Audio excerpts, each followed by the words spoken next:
kind of self-evident, but I guess what that means in this sense is the president's out of town, and Kate Snow is with the president, so give us a sense of what, if anything, we can expect from the federal government. Kate? Well, Ted, that's exactly right. The president is standing by. The president knows about the situation. We are in California on a 2-day trip with the president. I'm told by a senior administration official, again, just to reiterate, there is no evidence of any form of terrorism here, at least at this point. This official telling me we have no indication of anything other than a blackout or a power outage. I think important to emphasize that. That's coming from a very senior administration official at the White House. The president, aware of this, he is here on the base right now. We told you earlier, Ted, that he had left. That was an incorrect report. He's actually still here on the base. He's doing an interview right now with the Armed Forces Radio and TV service. He will then be headed to downtown San Diego, where later tonight he'll hold a fundraiser for the Bush-Cheney campaign.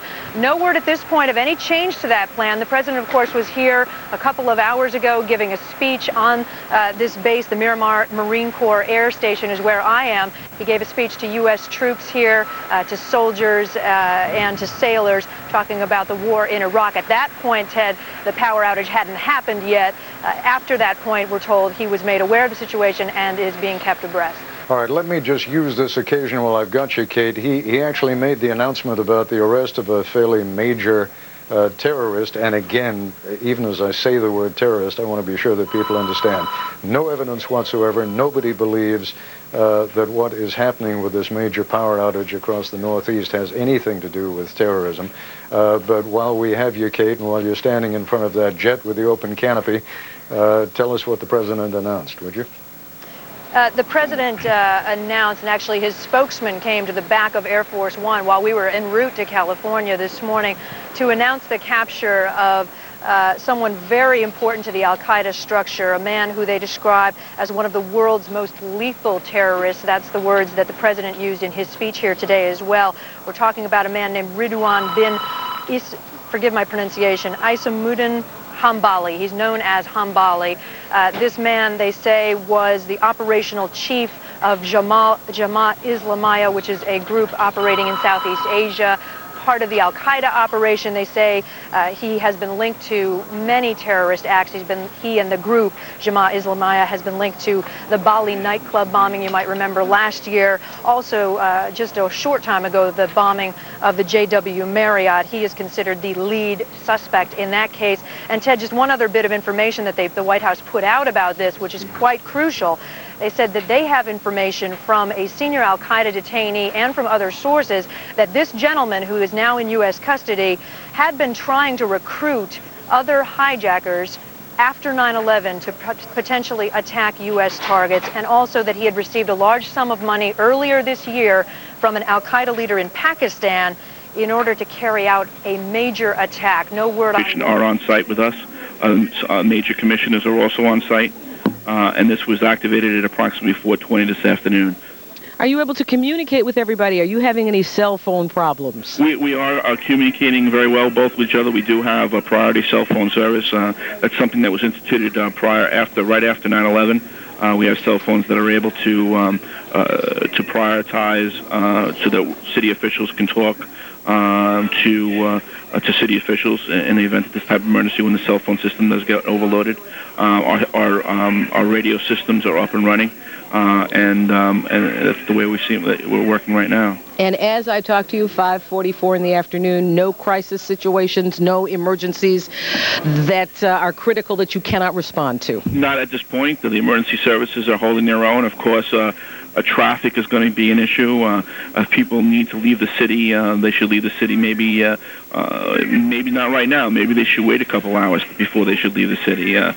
When it comes to there's going to be some disruption and some inconvenience at this point right now, and people just need to be really calm and should not.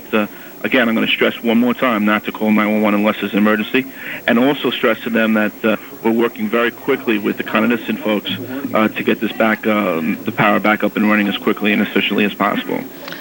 Okay, sir, I want to thank you very much, and I will continue to remind people throughout the afternoon not to call 911 unless it is an absolute emergency. Otherwise, 311 can get you the information and the help that you need. Thank you. And we'll check back with you, and I thank you for your time. Thank you very much, Roz. We'll be in touch with all of you. Steve Bartelstein, you were in Battery Park City on a very high floor, interesting vantage point. Are you still there? Yes, I am, Ross. Our elevators are out here, and as you look around outside the... You there? Okay, he's not there, but Bill Ritter, I want to ask you to just step a little closer to the microphone. Bill Ritter is here, and he has some information on some power that has been back on. We're getting some reports, Ross, just a few reports of some power slowly returning to Jersey City and to Hoboken. This is not meant to get people's hopes up. So if you're in Jersey City and Hoboken and you can see this and hear us right now, give us a call and tell us that you can call us. In fact, anyone who is hearing this if your power does come on, let us know. We want to report it. We want to know where power is slowly trickling back on. This could last. We don't know how long it's going to last. The mayor's going to have a press conference soon. We're trying to to cover that. He's going to hopefully have some more information about how long this power outage will last. He originally said a couple hours, but a lot of people are saying it could be a lot longer than that. But if power is, in fact, we're getting some reports, returning to Jersey City and Hoboken, call us, let us know. If that refrigerator surges back on, let us know. All right. Jim Dolan standing by. Jim. A month from now, a year from now, people will be asking the question, where were you when the lights went out? Well, let me tell you where some folks were standing next to were. They were on a subway platform. Doris Prairie was on a subway, in fact, on a train about to leave the station here at 135th Street. I'm sorry, 125th. That's right, because you had to walk up here. Doris, tell me what it was like. What happened? It was very scary. You were standing there, and all of a sudden the train came. You was about to get on, and then the lights just started blinking, on and off, on and off. And everyone was like, what's going on? What's happening? Is we going to have a blackout? And as soon as we said that, all the lights went out. And everybody just started screaming all over. And then... Doris, did everybody seem to get out safely? Yes. Yeah, everybody. I was like, just calm down. Let's take our time. And then the lights came back on very dimly. And then everybody just started walking towards the stairs. It's like, let's get to the stairs. Let's get to the stairs. All right. Now Doris, let me just interrupt for 1 second, because you walked all the way from 125th up to 135th Street looking for what, Ross? Well, I was looking for a flashlight. And any luck? No one had flashlights. I went to about 20 stores from 125th, starting from Lenox Avenue, back to 8th Avenue, and now I'm on 135th and 8th. All right. I met Doris standing in line at a payphone. She was trying to call her mom down in North Carolina, no luck on the payphone. But, Roz, that's the story here. People walking around trying to figure out how to get through this. A lot of people just like Doris trying to find flashlights and candles and stuff. Doris said a lot of people were selling candles. She has those at home already, so she'll walk up the stairs when she gets there and deal with it upstairs. All right, so thank you very much. Jim, you should know Governor Pataki has now declared a state of emergency because this outage is so widespread.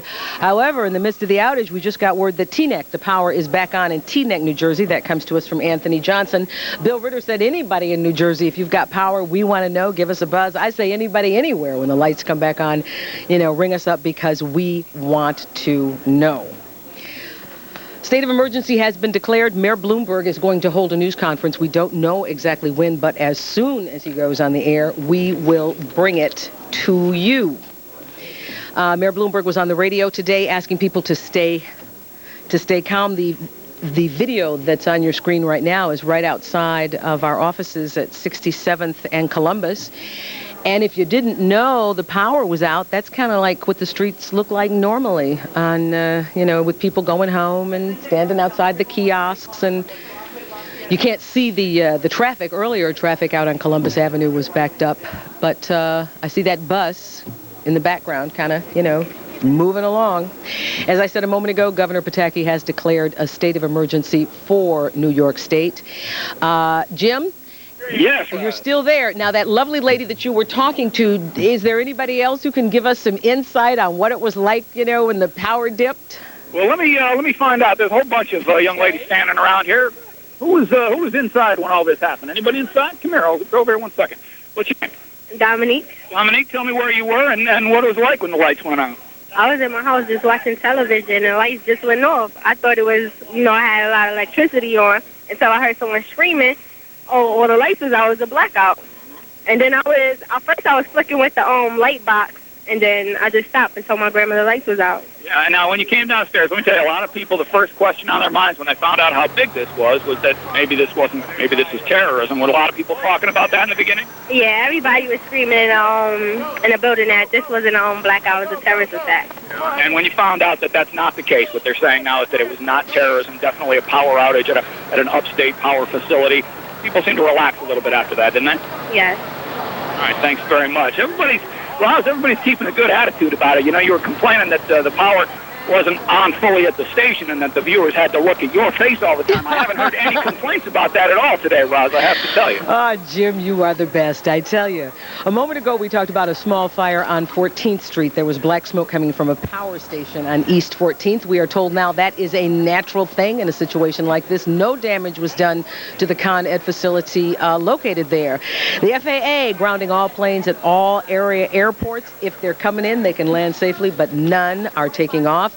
You are being asked not to call 911 unless you are absolutely in an emergency situation. Those trapped in elevators, that constitutes an emergency situation, and certainly any health problems, that's an emergency situation, fire and whatnot. Otherwise, you're asked to call 311 and you can get all of your questions answered. Jim, you there? I guess he went. Dave Evans, you're on the West Side Highway. Is traffic moving? Kenalone has power. Oh, Roz, traffic is just a mess. It's taken us about an hour and a half just to go from 67th and Columbus, where the station is located, over here to 40th Street and the West Side Highway. So it's taken us about an hour and a half. I think folks here are pretty frustrated with the traffic. They're hot, a little bit angry. They want to get home. But I'm surprised with the fact that people seem to be taking this pretty much in stride. They know that it's a blackout. They feel pretty assured from what they've heard on the radio, on television, if they've been able to watch, that this is probably not terrorism related. And so they're assured in that regard, and they seem to be taking this in stride. But traffic is way backed up. We've seen several accidents. The lights, of course, are not working on the West Side Highway, and it is just moving at a snail's pace here. Okay, Dave, Bill Ritter is standing by. Just a moment ago, he was asking people as the lights come on, the power comes back to your community, to give us a call, and obviously they're calling. Yeah, thank you everyone who's calling in. We are getting, now these are just pockets, folks, pockets of power returning, little bits of power. Northern New Jersey, parts of northern New Jersey, and we're getting some reports out of Nassau, Long Island. So far, I just want to reiterate, we have Jersey City, Hoboken, Teaneck from Anthony Johnson, northern New Jersey, and Nassau, Long Island. Some people talking out there. As you're looking at this graphic, you see how widespread. Stand by. Don't go far. We're going to listen to Mayor Bloomberg tell us what he knows. And well, good afternoon. Let me first tell you, I've just gotten off the phone with Gene McGrath, who is the chairman of the board of Con Edison, and he is pleased to inform us that power is starting to come back from the north and from the west. What that means is that we will be starting up power in the city. It will take a decent amount of time, hours, not minutes, and nobody really can be any more specific than that. The first thing that everybody should do is to understand that there is no evidence of any terrorism whatsoever. For some reason or other, there was a power failure in northern New York or southern Canada that cascaded down through the system and affected the power grid as far east as Connecticut, as far south as New Jersey, and as far west as Ohio. To the best of our knowledge, nobody has been injured during the evacuation procedure from tall buildings or from the subways. There are people who are still in the subways as of last report, but the police are saying that the evacuation procedures are working, people are calm, and that they are getting out. A lot of people are inconvenienced, clearly. Most hospitals have power. One hospital does not, Downstate Hospital in Brooklyn. The police commissioner and the fire commissioner and the deputy commissioner for Office of Emergency Management are all here. What they report in summary is a very quiet city. There are no fires of any size going on at the moment. There's no criminal activity of any size taking place or hasn't been reported. 911 is working, 311 is working. Things like traffic lights are not working. The police department has dispersed people to major intersections to try to help with traffic direction. The fire department and police department have called in all of their staff, those that had been on earlier and those that were scheduled to come on, so we are fully staffed. Our advice to people is to be very careful in going home. It is very hot out there. The water supply is safe, and you should drink a lot of water. You should keep your refrigerator doors closed. You should open your windows. It is also important that you turn off all electrical appliances, particularly air conditioners, because as the power comes back, Con Ed and the other power companies will have a very difficult time if the demand is 100%. So by turning off your air conditioners, you will in fact help yourself get air conditioning a lot quicker. At the moment, people are doing what you would expect them to do in New York City. They're cooperating. And if you are walking and you feel the least bit faint, go into a police precinct, go into a firehouse, go into a restaurant, sit down, have some water, and just be sure that you don't make an inconvenience into a tragedy.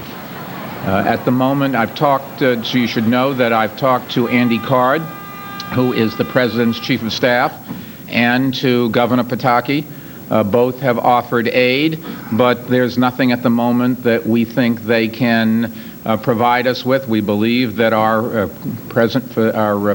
internal capacity is adequate to maintain public safety and to continue the process of recovery from a power failure.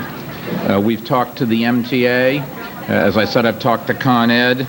Everybody has been as helpful as you could possibly ask them to be. And with a lot of luck, later on this evening, we will look back on this and say, where were you when the lights went out? But nobody will have gotten hurt.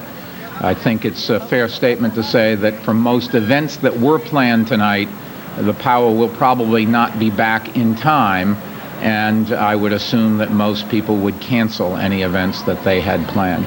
Be happy to take a question or two, sir. There was some discrepancy. Earlier you said that the smoke that was coming out of the 14th Street station was normal. Frank McCarthy told CNN that... Who did? I'm sorry? An OEM spokesperson told CNN that there may have been a fire that matched. There was no fire whatsoever. My statement, I believe to be correct.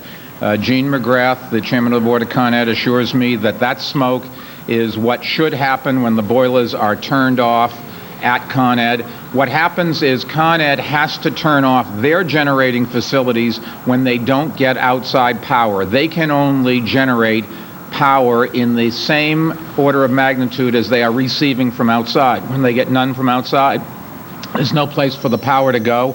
They shut down their boilers. They were done to the best of their knowledge with no damage whatsoever. When that procedure is done, you tend to get some thick black smoke coming out of the stacks. That's exactly what people saw. There is, let me repeat again, no evidence whatsoever of terrorism. Sir. You indicated that you're lucky to have power tonight. Did you get any indication from Con Ed about, is there a reason for you to believe that other than hope? No, power is starting to come back from the various facilities. The power generation capacity of Con Ed and of most power facilities, maybe all, because we still don't know exactly what happened in Canada, is intact. It's just once all of this shuts down, it is a very complex and time-consuming process that has to be very carefully choreographed to bring it back up.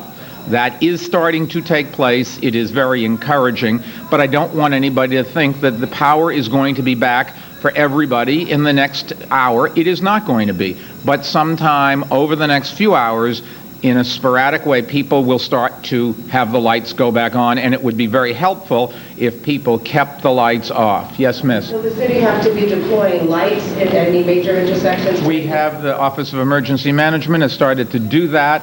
With a lot of luck, the power will be back before it's dark, and maybe they'll never be needed. But we have a careful plan, which we've rehearsed and practiced to deal with exactly this emergency. And as of this moment, Virtually everything that we had expected to be able to do, we have done, and New Yorkers are cooperating exactly in the ways you would expect them to, sir. Tell us what's happening at downstate. Are patients being evacuated, or are generator trucks The police department is over there. Calvin's talked to them.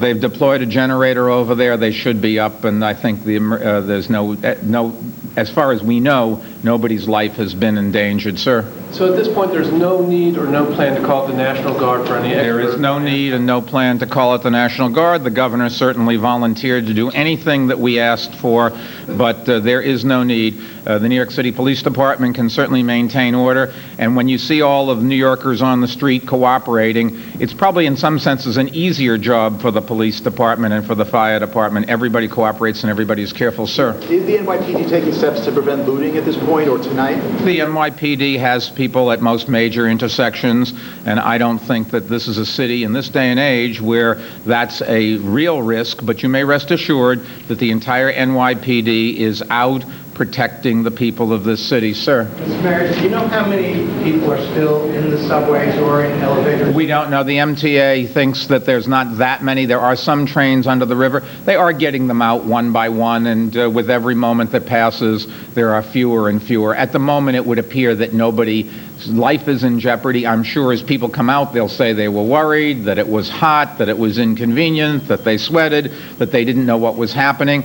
The normal kinds of things, but the procedures, as far as we know, as of this moment, all are working, particularly the evacuation procedures, sir. Where were you when the lights went out? I was just across the river in the city, in Brooklyn, as a matter of fact. How did you know that how did you become aware that something happened? Were you inside? Well, I was actually sitting at a table, and it was pretty bright, and I did not notice that the lights went out, and somebody tapped me on the shoulder and said the lights went out, but it's a bright, sunny day, as you know, here, and I think a lot of people had that experience, that just all of a sudden a few things weren't working, and then you realize just how dependent we are on electricity, miss. Has there been any mobilization activated by the PD? Are we in a level 1 or a level 2? The police department's called, and everybody, do you call it? Yeah, we've done a mobilization, and Can you step up, Mike? we're at level 2. We're at level 2. We're at level 2. We have a comprehensive blackout plan that we're putting in effect. It's in effect. The police department has a plan where local precincts take over command in case their communication system doesn't work.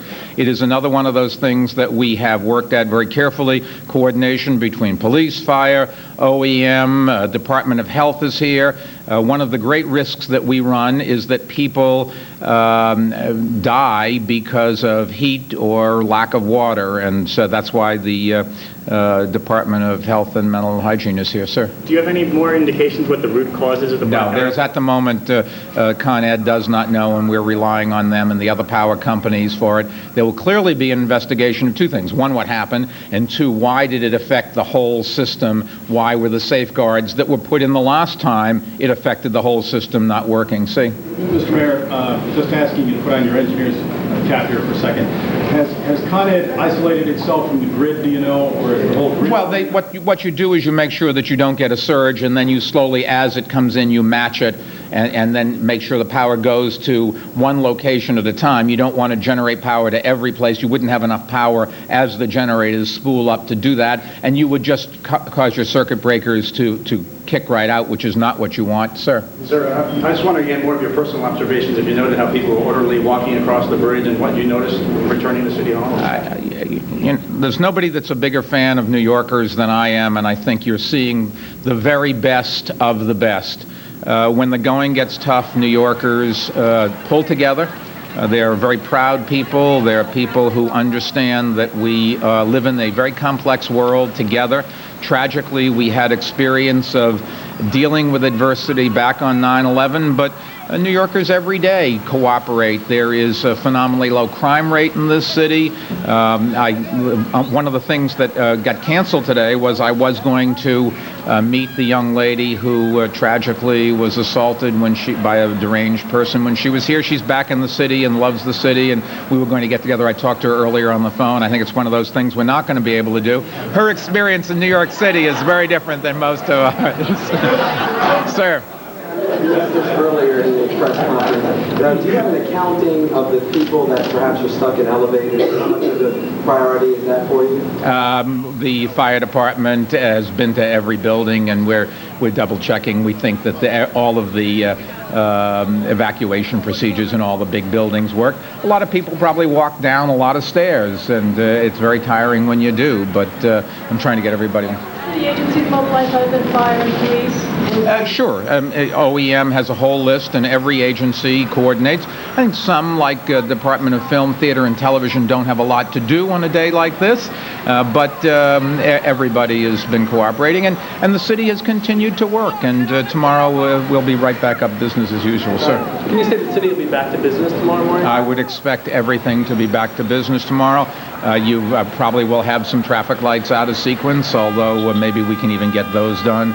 But our expectation, assuming that the plan to bring back power continues without anything else going wrong, and at the moment that is what's happening, by later on this evening, it will be back to speculating where were you when the lights went out, sir. Are there any additional means of transportation being put into place? No, I think that it's not practical at this point in time. You couldn't get facilities. Remember, virtually all of the buses and virtually all of the ferries are being used anyways at rush hour, so you don't have a lot of spare capacity to bring on. The fact of the matter is you should not stress yourself, drink a lot of water. If you live far out, try to get a ride from somebody. People are going to offer you rides, and I'm sure everybody will get home safely. I'm trying to give everybody one chance, sir. If you can't get out tonight, are there any places in the city? We are setting up some shelters. We will put it out on the city website. Will it be on 311? We'll get it to the radio and television stations. Calvin's working on that right now, sir. Can the police commissioner tell us a little bit about whatever contingency plans the department has put in place as a result of all this? I don't know if you want to go into any depth. Well, as I say, we have a major comprehensive blackout plan. We have something called a standalone plan where the borough commanders have everyone in their geographical boroughs report to them. We're deploying with OEM our light packages. We're focusing on the high-rise buildings with the fire department to make certain that the people are not stuck in elevators. This is something that obviously on a much larger scale, but it's not something that we're unaccustomed to, so we're doing it on a citywide basis. But we're deploying our Atlas teams. We're continuing to focus our security on our sensitive locations, the ones where we have our Atlas teams normally assigned. We've kept that security in place. We want to make certain that no one is taking advantage of this situation. Was there any one where before it was clear it was not a terrorist attack, where any sort of counterterrorism plans went into effect? Initially, yes. I mean, we obviously weren't certain what the cause of it was, and our Atlas teams were deployed, and our alternate command site was activated. And again, our standalone plan, as I said, is in effect, but we use that in the event of a possible terrorist event. Let me just add, the bridges are all open outbound. We've closed them inbound just because while we don't have any power, you don't need more cars on the congested streets of Manhattan. And I would urge everybody once again, turn off electrical appliances to make Con Ed's job easier when the power does come back, and try to conserve the water, particularly in tall buildings. In tall buildings, water generally reaches the upper floors through an electric pump. And if there's no electricity, a lot of the upper floors you'll find after a little bit of usage no longer have water. So if you turn on your tap and you're in a high-rise building, go to one of the lower floors, knock on the door. I'm sure somebody whose water gets fed by gravity will help it. We'll take two more questions, sir, and then ma'am. Is the way that the power comes back on prioritized in some way, your understanding, or is it simply how the plants come back up when they fire? It is done based on the needs of the power company and how their equipment works. No other. Parts of the city that are prioritized to come back? There is no priority in the sense of we think one part of the city is more important than another. It is how Con Ed gets their power and the other companies. Remember, Con Ed is not the only power generating company anymore. We have a very complex, deregulated power world, so there are a number of generators and a number of people that distribute the power. And when I talk about Con Ed, I'm talking about a generic system as well as Con Ed, the company. Sir? You were saying that people should accept rides. Do you have a special plea to make for drivers because outside people are not stopping for pedestrians? Well, I don't know if people aren't, but they should. I think our experience the last time we had a situation was like this was there were a lot of people that did stop, pick up others. Some people I remember criticized me for suggesting that you take a ride with strangers. But this is New York where people get along, and it's probably pretty safe, and I would not have any qualms about doing it. I think you'll see everybody pull together. There is always a silver lining, and the good news here is that while this is clearly a major inconvenience, let us just pray that nobody dies from the heat or an accident that was caused by this. And then if we get through that, we'll look back on this as another test of New York and another reason to be very proud of the people that we work with and we live with and that we have a future with. Thank you very much. Thank you. It doesn't matter.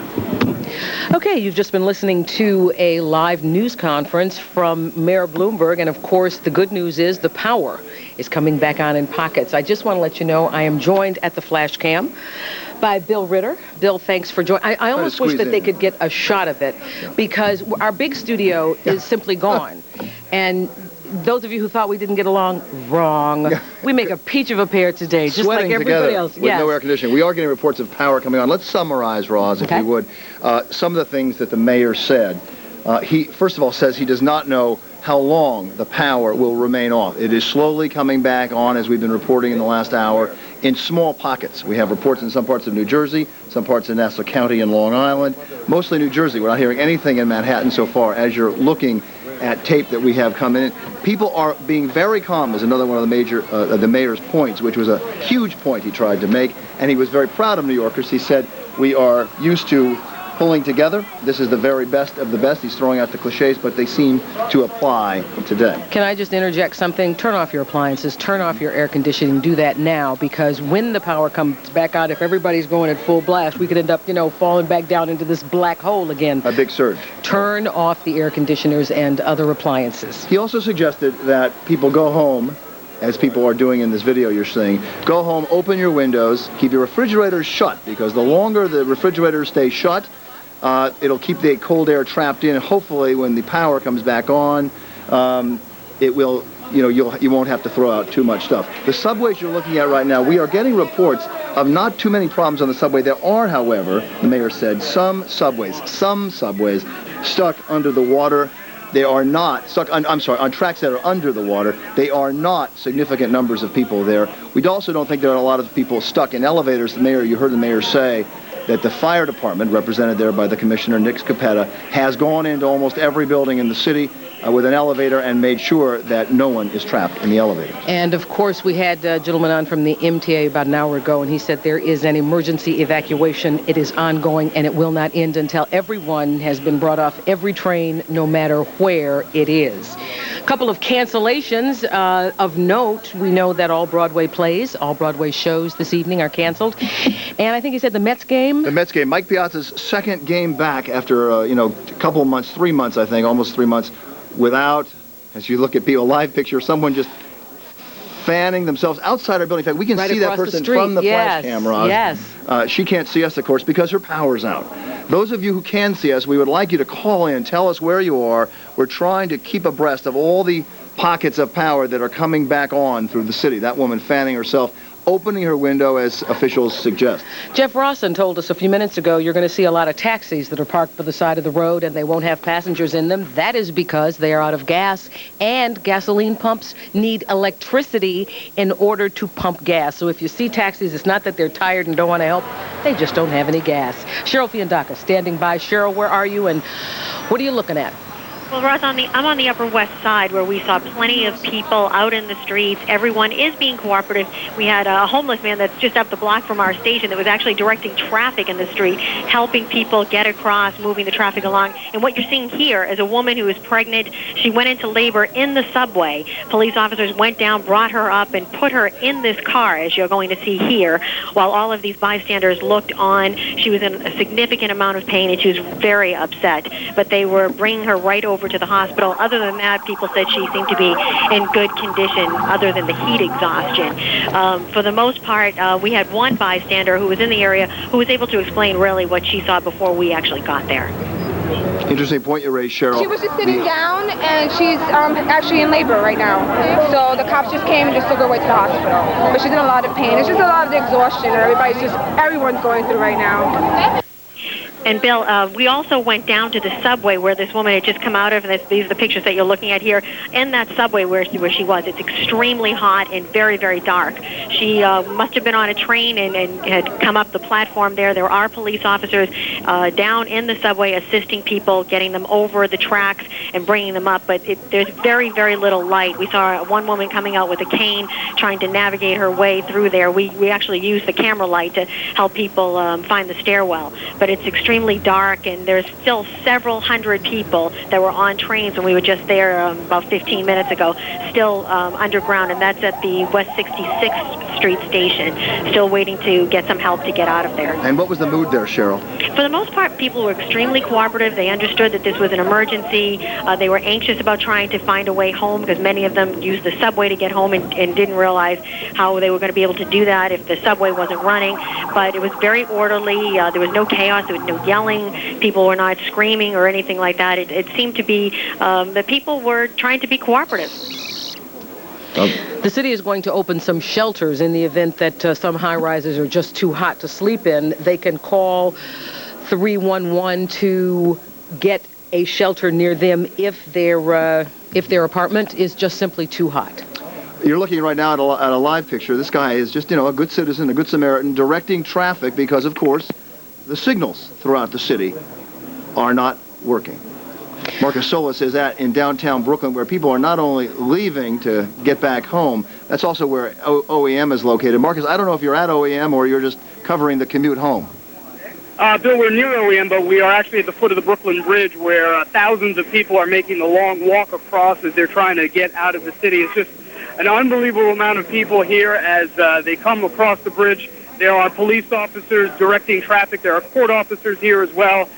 People, for the most part, are in okay spirits, though they are very, very hot. We've spoken to people who have come from as far as Midtown across the bridge, and they've still got a long road ahead of them when they get to the other side of the Brooklyn Bridge. Some people are going to walk over to Bed-Stuy as they really have a little option with the subways not running. Now, there are some buses here absolutely jam-packed, and it's tough for them to navigate the streets here because there's so many people walking. Police officers are trying to regulate some sort of traffic flow, but it is at an absolute crawl. The cars that are here on the approach to the bridge have been at a standstill for at least a half an hour. Marcus, have you had a chance to get out and actually talk to people? Sure, we've spoken to people, just basically. Many of them made this walk during 9/11. Some of them just wondering what's going on. They wanted to know when the power is coming back. What have we heard? Well, can I give you a little information along those lines? I don't know if you heard the news conference with Mayor Bloomberg. He said the power is starting to come back on. At this point, it's just in little pockets, but later on this evening, and he didn't say when, he expects us to be back up to full power, so you can feel free to pass that along. Mm-hmm. You can also feel free to let everybody know they're being asked to turn off their air conditioning and other appliances, because when the power does come back on, they don't want, this huge surge of needed and necessary power. That includes the lights as well, Marcus. Sure, and there's just a couple of other things to pass along, interesting things that we've spotted. You alluded earlier, Bill, to people directing traffic. We've seen plenty of that. Some people with signs, some people just, with the hand motions directing traffic. And also the courts here near the bridge, they had some bottled water, I guess, into the courts, and they started kind of a water station. And it was just mobs of people who are just sweating in this heat as they walked across the bridge span, and many of them just, lining up for a cup of water. Speaking of water, the water pressure in some high rises might be affected, and the mayor simply says if nothing comes out of your tap, walk down a few floors where gravity, is taking care of everything, and ask for what you need. But keep yourself well watered because it's warm, and it's going to be warm for a while. All right, Marcus, thank you very much down there. We want to reiterate about turning off your power. All right, let's go to Newark Penn Station. I'm sorry, who's there, Jen Maxfield? Jen Maxfield, our New Jersey correspondent in Newark Penn Station, where, Jen, I assume the power is still off unless you have better news to tell us. No, unfortunately, Bill, I do not have any good news. The power is still off here. There is some auxiliary power here in the train station, so there are some lights on. I just spoke with someone from New Jersey Transit. There is limited service to Trenton, Long Branch, and Raritan, but they are asking people that if they do not absolutely have to travel by train right now, don't even show up here to Newark Penn Station. I'll tell you, on the train information board up here in the Penn Station terminal, there are a lot of delay signs. No trains moving according to schedule. You can hear an announcement going on right now, probably telling people about another train being canceled. There are a lot of people sitting around here. It is getting warm. People fanning themselves, people out walking in the streets in Newark. But again, only limited rail service. And if you don't absolutely have to get on a train to go somewhere right now, they're asking you to just sit tight and wait it out.